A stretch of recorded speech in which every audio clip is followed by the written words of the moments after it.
जय हिंद। नमस्कार दोस्तों, कैसे हैं आप सभी। स्वागत है आप सभी का आज इस सेशन के अंदर। मैं आपका साथी और आप लेकर हाजिर हूं आप सभी के बीच में एग्जिट पोल, जो आप सभी 25 की 25 सीटों का एग्जिट पोल लेकर आया हूं। इसके बीच बात करने वाला हूं आप सभी के लिए कि आपका इसके अंदर क्या फायदा हो सकता है, क्या आपने वोट दिया है तो कहां पे गया वोट, और आपका सारी तमाम बात करने वाले हैं सेशन के अंदर। 19 अप्रैल और 26 अप्रैल दोनों पारियों के अंदर जो एग्जाम हुआ है, नेताओं सभी का वोटिंग हुआ है, उन वोटिंग के अंदर कौन जीत रहा है कौन हार रहा है, एक एक नेता की गणना करने वाले हैं, सभी नेताओं की बात करने वाले हैं। राजस्थान के अंदर लोकसभा चुनाव 2 चरणों के अंदर हुआ है, दोनों चरण कंप्लीट हो चुके हैं। अब दोनों चरण कंप्लीट होने के बाद एग्जिट पोल आप सभी के बीच में होगा, किसका कितना वोटिंग गया है, कितना ज्यादा गया है, कितना कम गया है, कितने वोटिंग हुई है, टोटल कितने आपके वोटर्स है, ये तमाम बातें आप सभी के बीच में पूरा शेयर करने वाला हूं। सेशन को ज्यादा से शेयर कर दीजिए, लाइक कर दीजिए, कमेंट कर दीजिए। तो सेशन में आगे बढ़ते हैं, तमाम बातें बताता हूं आपको, एक एक लोकसभा सीट का आपको आंकलन बताऊंगा। और आप वैसे आंकलन देखना चाहते हैं पर्सनली सीट के बारे में तो 5-7 डिटेल के साथ एक्सप्लेन किया हूं, एक एक सीट का आप वीडियो देख सकते हो, सभी सीटों का आपका एक्सप्रेशन मैंने दे दिया है। अब ले चलता हूं आपको डिटेल के साथ एक्सप्लेन करने के लिए,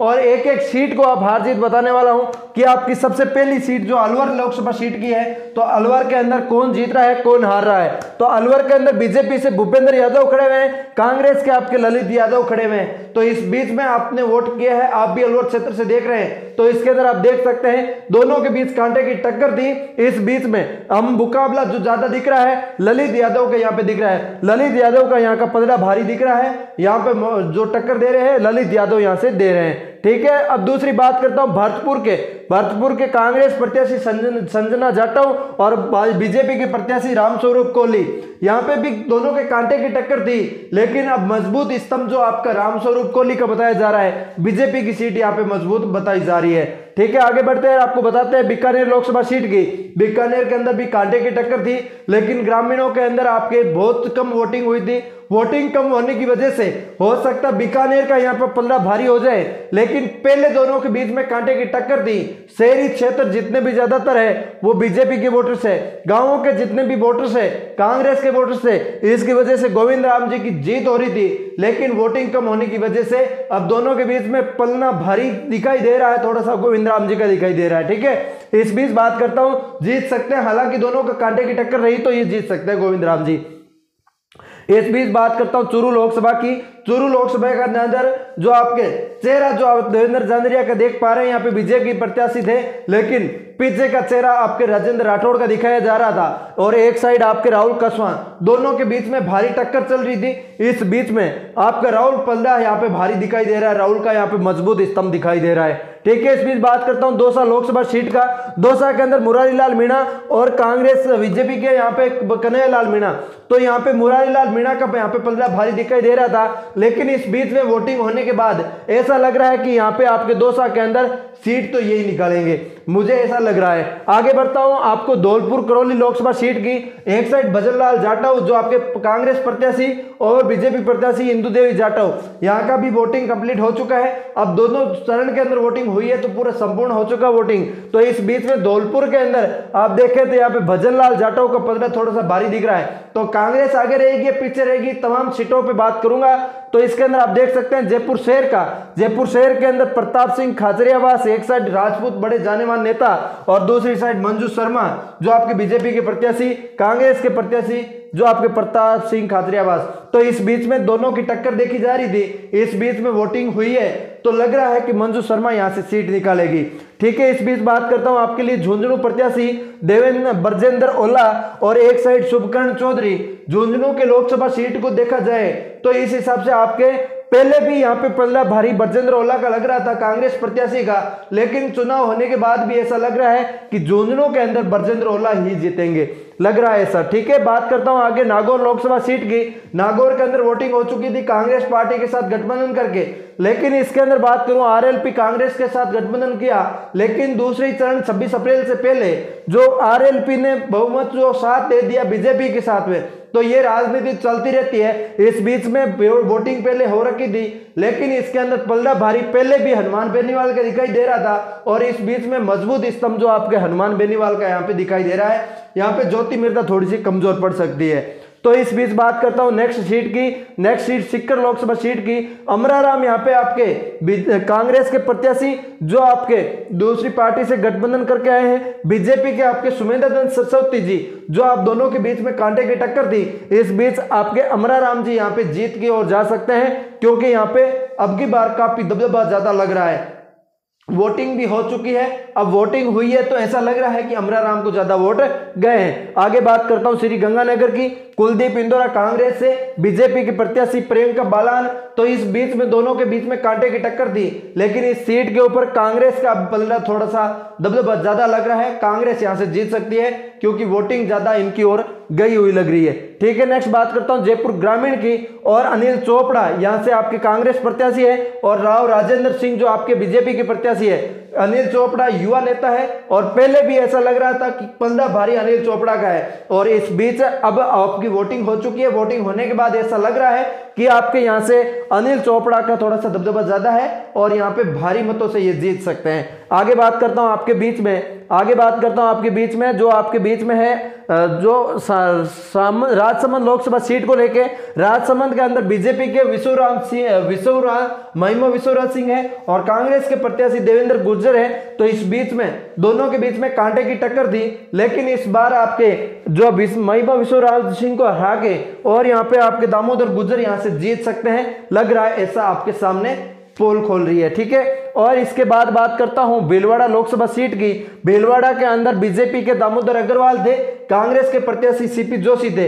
इस बीच में आपके सीपी जोशी है, यहाँ पे पलड़ा भारी दिखाई दे रहा है, और यहाँ से आपके सीपी जोशी निकल सकते हैं। ठीक है, कांग्रेस के प्रत्याशी सीपी जोशी यहाँ से जीत सकते हैं, और ये ऐसी वोटिंग हुई है। और इस हिसाब से बात करूं अजमेर लोकसभा सीट की, दोनों भागीरथ चौधरी, रामचंद्र चौधरी, दोनों की यहाँ पे कांटे की टक्कर थी।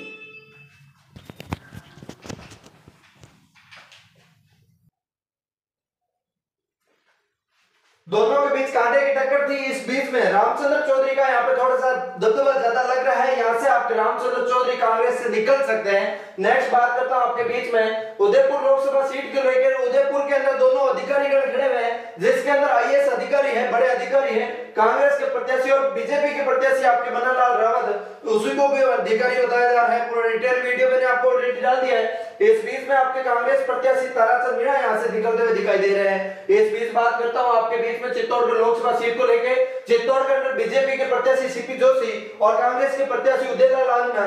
इस बीच में आपके सीपी जोशी काफी टाइम से यहाँ पे एमएलए है, और इस हिसाब से यहाँ पे एमपी यहाँ पे अच्छा दबदबा रखा है, तो इस हिसाब से आपके एमपी यहाँ पे सीपी जोशी जी निकल सकते हैं। और इस बीच बात करता हूँ आपके लिए यहाँ पे झालावाड़ 12 लोकसभा सीट को लेके। झालावाड़ 12 में बीजेपी के दुष्यंत सिंह और कांग्रेस के उर्मिला जेठ भाया, इस बीच दोनों की टक्कर थी, लेकिन इसमें जो पहले से 15 थोड़ा सा भरा दिख रहा था, और इसमें दुष्यंत सिंह का दिख रहा था, क्योंकि यहाँ पे वसुंधरा राजे का थोड़ा सा बड़ा प्रभाव था, इनके साथ करीबी मित्र है, तो उस हिसाब से प्रभाव था।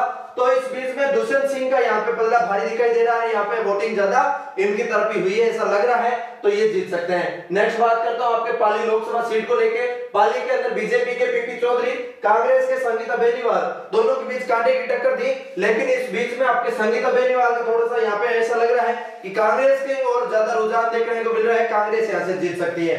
इस बीच बात करता हूं जालोर सिरोही लोकसभा सीट को लेके। जालोर सिरोही के अंदर लुबाराम चौधरी जो बीजेपी के प्रत्याशी है, कांग्रेस के प्रत्याशी आपके वैभव गहलोत है। जालोर से आपके बीजेपी के प्रत्याशी के लिए मोदी जी ने यहाँ पे इवेंट किया था, और इस हिसाब से जालोर की जनता को काफी कन्विंस करने की कोशिश की थी। इस बीच में राजस्थान के मुख्यमंत्री जो अशोक गहलोत आप सभी के लिए, इसलिए आप सभी के बीच में पूरा डिटेल के साथ एक्सप्लेन करके मैंने आपको बताया। इस बीच आप देख सकते हैं आपके लिए बीजेपी के प्रत्याशी लुम्बाराम चौधरी और वैभव गहलोत दोनों के बीच में कांटे की टक्कर थी। इस बीच में आपके वैभव गहलोत की यहाँ पे जीत देखने को मिल रही है, और यहाँ पे वैभव गहलोत आगे निकल सकता है। ठीक है, आगे बात करता हूं आपके लिए बाड़मेर जैसलमेर त्रिकोणीय संगम सीट को लेके। त्रिकोणीय संगम सीट को लेके बात करूं तो इस बीच में आप देख सकते हैं बीजेपी के प्रत्याशी कैलाश चौधरी, कांग्रेस के प्रत्याशी उमेदर राम और निर्दलीय प्रत्याशी रविंद्र सिंह भाटी जो इनको टक्कर देने के लायक है। और इस बीच में आपके आरएलपी के गठबंधन के साथ आपके उमेदवार बेनीवाल यहां से खड़े हुए हैं। तो ये आरएलपी वाला गठबंधन यहाँ से बिखरता हुआ लग रहा है। और इस बीच में आपके लिए यहाँ पे कैलाश चौधरी को समर्थन कर दिया यहाँ के कुछ एक गुट ने, तो इस हिसाब से आपके लिए वोटों से पहले ऐसा कुछ माहौल देखने को मिला है। तो इन दोनों को नुकसान होकर इनको फायदा हो सकता था, लेकिन इस बीच में कुछ ऐसी चर्चाएं सुनी है, ऐसी न्यूज़ें सुनी है कि इनके प्रति भी काफी आरोप लगा था। और इस हिसाब से देखा जाए तो आपके अब कौन जीतेगा कौन हारेगा, इनके अंदर त्रिकोणीय संगम बैठा हुआ है। इन त्रिकोणीय संगम के अंदर कौन आगे निकलेगा ये जनता तय करेगी, लेकिन जनता तय कर चुकी है। अब इसके अंदर आपका क्या ओपिनियन है, क्या आप एग्जिट पोल दे रहे हैं, वो कमेंट में जरूर बताइएगा। आगे बात करते हैं जोधपुर लोकसभा सीट को लेके। जोधपुर के अंदर भी पीपी चौधरी गजेंद्र सिंह शेखावत जो आपकी पहले से यहाँ पे एमएलए थे, एमपी थे, और कांग्रेस के यहाँ पे करण सिंह उचारिया को यहाँ से उतार दिया। राजपूत बड़े नेता को उतारने की वजह से गजेंद्र सिंह को यहाँ पे थोड़ा सा नुकसान हो सकता है, और इस हिसाब से बाकी दोनों के बीच में टक्कर थी, और आपके यहाँ पे कांग्रेस प्रत्याशी करण सिंह यहाँ से जीत सकते हैं, क्योंकि वोटों के बीच में करण सिंह के पुत्र को भी यहाँ पे पिटाई का कुछ माहौल ऐसा सुनाई दिया था हमें। तो इस बीच में बात करता हूं आपके बीच में कोटा लोकसभा लेके। कोटा के अंदर ओम बिड़ला बीजेपी के, कांग्रेस के प्रत्याशी प्रहलाद गुंजल, तो कोटा के ओम बिड़ला यहाँ पे बड़े मंत्री हैं, तो पहले से यहाँ से आपके जीत सकते हैं, जो स्पीकर है यहाँ से जीत सकते हैं ऐसा लग रहा है। इनकी तरफ वोटिंग ज्यादा हुई लग रही है। नेक्स्ट बात करता हूं बांसवाड़ा लोकसभा चुनाव को लेके। बांसवाड़ा के अंदर बीजेपी के महेंद्रजीत मालवीय और राजकुमार रोड आपके कांग्रेस के प्रत्याशी, जो आपके बीएपी पार्टी के साथ गठबंधन करके यहाँ के युवा नेता राजकुमार यहाँ से जीत सकते हैं। और पहले से ऐसा पलड़ा भारी लग रहा था, लेकिन जनता का रुझाव देखा तो ऐसा लग रहा है कि राजकुमार यहाँ से निकल गएंगे। ठीक है, नेक्स्ट बात करता हूँ टोंक सवाई माधोपुर की। टोंक सवाई माधोपुर में सुखबीर सिंह जैनपुरिया जो आपके बीजेपी के प्रत्याशी है, कांग्रेस के प्रत्याशी हरीश मीणा का काफी अच्छा यहाँ से दबदबा था। इस बीच में आपके हरीश मीणा के प्रति ज्यादा वोटिंग हुई है और हरीश मीणा यहाँ से निकल सकते हैं ऐसा हमें लग रहा है। तो उम्मीद है शानदार तरीके से अपने 25 की 25 सीटों का एक्सप्लेनेशन देखा है। तो आपकी क्या ओपिनियन है, आपकी क्या एग्जिट पोल है, आप कमेंट में जरूर बताइए। क्या 25 में से कितनी सीटें कांग्रेस की आ सकती हैं और कितनी बीजेपी की आ सकती है? मैं यहाँ पे मान सकता हूँ 17 से 18 सीट आपकी कांग्रेस की आएगी, और आपकी 8 से 9 सीट जो आपकी आ सकती है वो बीजेपी की आ सकती है। तो इन सीटों को अन्य के अंदर 2 या 3 सीट जा सकती है। तो ये आपके माहौल रह सकता है, पिछली बार की तरह 25 की 25 सीटें एक में नहीं आएगी। तो ये उम्मीद है आप सभी को मैंने पूरा डिटेल के साथ एक्सप्लेन करके बताया। कैसा लगा लाइक शेयर सब्सक्राइब करो। मिलते हैं किसी नए सेशन के साथ, तब तक के लिए जय हिंद जय भारत।